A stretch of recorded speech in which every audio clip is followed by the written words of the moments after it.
welcome back. I know it's been a while since it's just been crazy. Just lots of stuff, lots of shifts covering, whatever. So, I've been really busy and I'm excited to make part 2 for granola. And this is mostly because it has been a while since my mom has had granola and I've been wanting to make my own granola. Or at least my own for me and my own for her. And I really haven't had time. So we are over here because I'm not baking my granola this time. I am just making a stovetop granola. Really quick recipe. Probably should turn on the flame. You can easily make it on the stovetop, let it cool down on a baking sheet, and you're pretty much good to go. Again, the great thing about granola is that you can put so many different things to give you the energy that you need for the day. So we're gonna start with coconut oil. You can use another oil. I go with coconut oil because of the fat contents. I really like the type of fat it is. Even though it is saturated, it's still a healthier fat than some, especially compared to corn oil or other oils that take more work to actually take it out of the product. Because the more work it is, like I've said before, it means it's probably not so great for you. So we're gonna let that melt. So the recipe I have here is actually supposed to be for 2 cups of oats, and I'm just doubling it because I'm making a batch for myself and a batch for my mother. So I probably should have a larger skillet. Yeah, not happening. So anyway, I'm pouring in some quick cooking oats, about 4 cups. Really, it's probably better to do old-fashioned rolled oats because you don't want them to really cook too much. I'm not using rolled. You'll have a difference because the quick cooking will, again, cook quick and you don't necessarily want it to burn. So we'll see what happens. So I'm just gonna stir that and let that cook with the coconut oil with 2/3 cup of mixed nuts and a 2/3 cup of coconut flakes, sweetened. I use unsweetened usually. I'm using whatever I have on on hand. I actually went with cashews, peanuts, and pepitas. Pepitas are also known as pumpkin seeds. Normally I would probably do more pumpkin seeds than not, but I want to use up some of my peanuts. So other than peanuts and cashews that I've spoken about before, pepitas are really great because they actually have manganese, copper, and phosphorus, which is really good for your connective tissue, as well as magnesium, which is really great for your muscles. So it's always good to have, you know, stuff that has more nutrients other than just the usual bread in the morning or eggs in the morning. Don't get me wrong, eggs and bread do have their nutrient components. However, sometimes it's nice to spice it up and actually add extra nutrients that you can get. So we're gonna throw that in. So we just let that cook for about 4 to 6 minutes. And because it is quick cooking oats, you definitely have to keep mixing them and lower the flame. You don't want to burn them.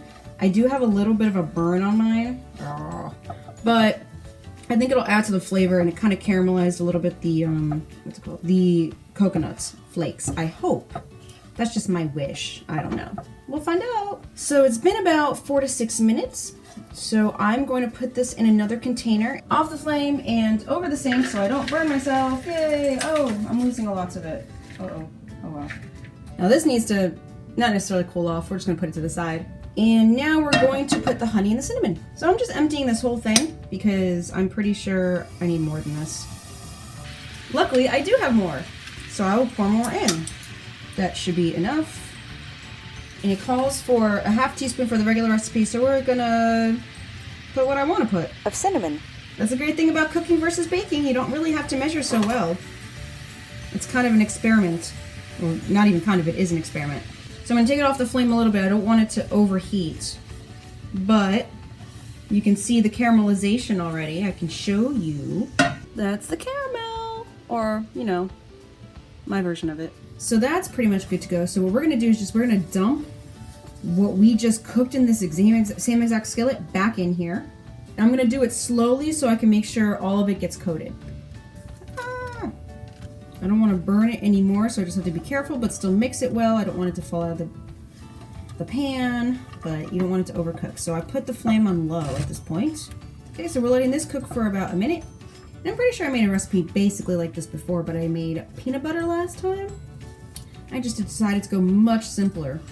If you want to use peanut butter though, you can. What I would do is I would put that in instead of using, what I ended up using about half a cup because I'm doubling the recipe, but instead of using what would be the normal recipe of a quarter cup, just do half of the honey, half, what's it called?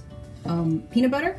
And then I would definitely use at least 1 to 2 tablespoons of the brown sugar, because even though peanut butter does add sweetness, you may want more. That's entirely up to you though. Again, this is more cooking than baking, so you can experiment and see what works for you.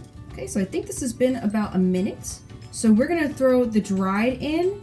Now, because I'm doing half and half, I am going to put half back in this bowl and mix, and then the other half I'm gonna put in here.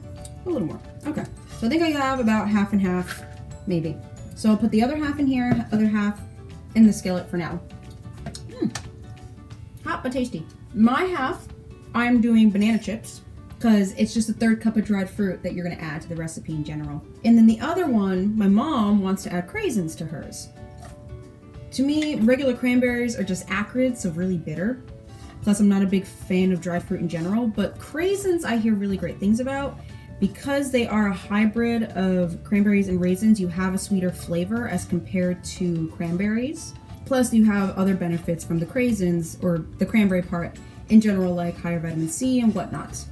So her batch is ready. So I'm just going to now lay these out onto trays. Mi madre. Mio. Okay, I'm gonna spread mine first because I don't like craisins. And let it cool.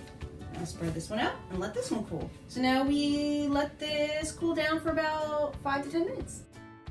So here we have our delicious granola. One batch not for me, one batch for me. So we are gonna try the batch that is for me. I'm just gonna dig my hand into it because I'm gonna eat it myself anyway. A little bit of everything. Good granola. It also helps the fact that I put banana chips that are slightly sweetened. So it adds even more sweetness because it was already caramelized. I know this because I can taste it. But overall, good granola. I can't say if this is good granola. I think it will be good granola, but I'm not a creation fan, so I can't answer. So, like I've said before, when it comes to granola, add whatever you like to it. Play around with it. Instead of coconut flakes, do something else. Instead of pepitas, do something else. Instead of banana chips or craisins, do something else. Just try to make sure that you have a little bit of dried fruit in there. You have nuts and you have your oats with a sweetener in it. It just makes the experience so much better for taste. And when you do those nuts, you get the fat. When you do the dried fruits, you get the nutrients and the sugar. And with the oats, you get your fiber. So all in all, success and deliciousness. And oh yeah, you get the protein with the nuts as well. But overall, really good. So experiment, try it out like you did last time. Definitely do stovetop because that is quick. And I'll see you next time.